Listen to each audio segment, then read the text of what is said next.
exhaust motorrad. The 1290 Super Duke GT has most of the same core componentry. There's no difference in the chassis, the head angle is identical, as is the suspension travel front and rear, and likewise so are the ground clearance, wheelbase, and seat height, which is 835mm or 33 inches. Dry weight, however, is up by 10 kilograms, 22 pounds, and that's down to a beefier subframe for luggage and pillion carrying ability, as well as a much larger tank, 23 liters or 6 US gal versus 18 liters/4.75 US gal approximately. A more substantial fairing setup, although it's still very much a naked bike, also adds a little weight.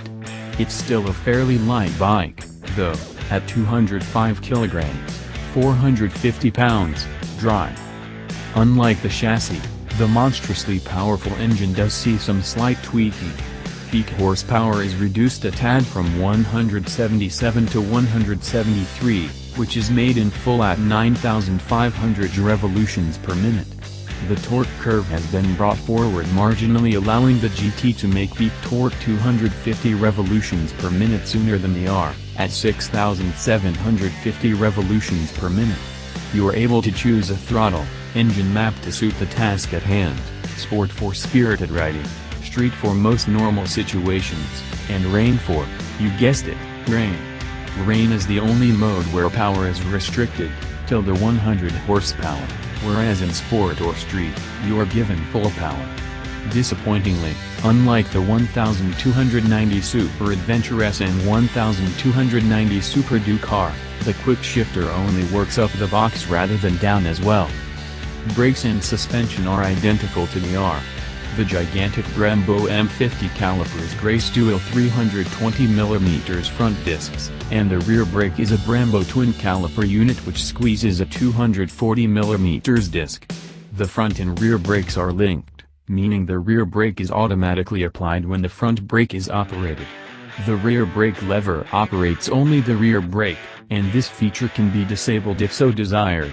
The GT suspension is by WP, and it's the same semi-active suspension as on the R and Super Adventure S. There's various damping modes to select from, sport, street and comfort, as well as the ability to adjust the rear shocks preload on the fly by telling the bike if you're carrying a passenger, or not, and luggage, or not, making for 4 preload settings in total. As with the R, there's a non-adjustable WP steering damper tucked away near the yokes. You need the KTM 1290 Super Duke GT in your life. A screaming tour through the Alps convinces us of the brilliance of KTM's Wundersport Tourer. KTM Super Duke hit us all like a smack in the face when it burst onto the scene more than a decade ago. It was loud, in your face, and couldn't possibly care less what you thought about it. The 990cc V-twin engine was about as polite as a drunk being thrown out of a pub, and every other quality in a bike that you might consider desirable was cast aside like an unwanted stepchild. Fuel economy? Who cares? Comfort? Not interested. Refinement? Never heard of it. We'd all probably agree that the world's a very strange place at the moment, not least because there's a Super Duke wearing a badge that has the letters GT on it. GT usually means fast, sophisticated, refined, all of those types of words. KTM's 1290 Super Duke wouldn't ordinarily be the first bike to spring to mind. But here it is, the Super Duke GT, in all of its orange and silver-clad glory.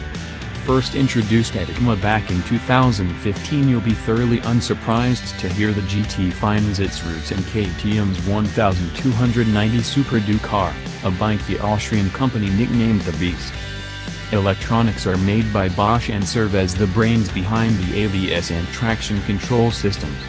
Both systems are sensitive to lean angle via a 6-axis AMU, inertial measurement unit, which is also used to light up a 3-tiered bank of LEDs either side of the bike.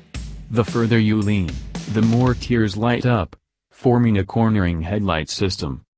Like any decent sports tourer, the 1290 Super Duke GT has an integrated luggage system. Pannier mounts are discreetly built into the sides. There are no rails, brackets or other mounting points in sight. Unfortunately, there isn't a linked push rod system to enable the panniers to move and sink, as found on the Super Adventure range. But the panniers are rated to 105 miles per hour, quite a bit more than your typical Givi setup. A top box can also be fitted via an extension plate, and there's an expandable tank bag system available to be mounted to the fuel filler cap. The conspicuously larger tank provides a decent amount of wind and rain protection for a naked bike, and the bigger headlight unit, plastic fairing, and adjustable screen add to that. There's not much protection for your hands, though.